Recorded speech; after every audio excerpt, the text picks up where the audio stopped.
Iran ने straight of Hormuz को पूरी तरह से खोल दिया है और अमेरिका ने ईरान की शर्त मान ली है कि लेबनान पर अब हमले करने बंद होंगे। ट्रंप ने खुद ट्वीट करके कहा है कि हमने इजराइल से कहा है कि अब लेबनान पर हमले बंद कर दे। Enough is enough. हमने साफ साफ कहा है कि अब इजराइल कुछ भी लेबनान पर हमला नहीं करेगा और स्ट्रेट ऑफ हॉर्मुज को ईरान खोलेगा और उसका जो ईरान का यूरेनियम हमने मिट्टी में मिला दिया था वो सब वापस किया जाएगा। कल तक जो कह रहे थे कि हम स्ट्रेट ऑफ हॉर्मुज को डबल ब्लॉक करेंगे और ईरान को कमजोर करेंगे, आज वो स्ट्रेट ऑफ हॉर्मुज को स्ट्रेट ऑफ हॉर्मुज नहीं कह रहे हैं, स्ट्रेट ऑफ ईरान कह रहे हैं। हाँ, ईरान का स्टेट।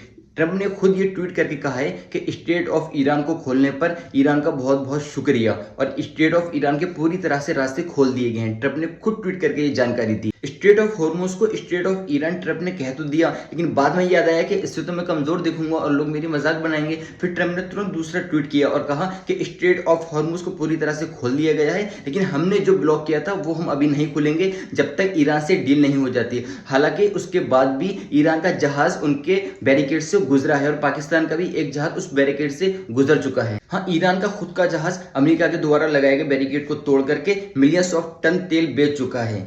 लेकिन हाँ, अब हार गए हैं तो इज्जत बचाने के लिए कुछ तो कहना पड़ेगा ही। तो ट्रंप ने एक ये ट्वीट कर दिया। ट्रंप का जो गुस्सा है वो अब खुद के साथियों पर निकल रहा है। ट्रंप ने कहा कि नाटो का मुझे कॉल आया स्ट्रेट ऑफ हॉर्मुज खुलने के बाद और कहा क्या कुछ हेल्प चाहिए, तो मैंने उनसे कहा दूर रहो, मुझे तुम्हारी जरूरत नहीं, ये सब नकली टाइगर हैं, ये सब कागजी टाइगर है, मुझे इनकी जरूरत नहीं है। ट्रंप ने यह भी बताया कि इसराइल ने जो अपने नागरिकों पर वॉर टाइम में रिस्ट्रिक्शंस लगाई थी वो रिस्ट्रिक्शंस भी अब पूरी तरह से हटा ली है। अमेरिका के न्यूज़पेपर न्यूयॉर्क टाइम ने छापा है कि ट्रंप ने जो इमेज दिखाई थी जंग में अपनी, वो कहीं भी नजर नहीं आई और ईरान पूरी तरह से इस जंग में मजबूत नजर आया।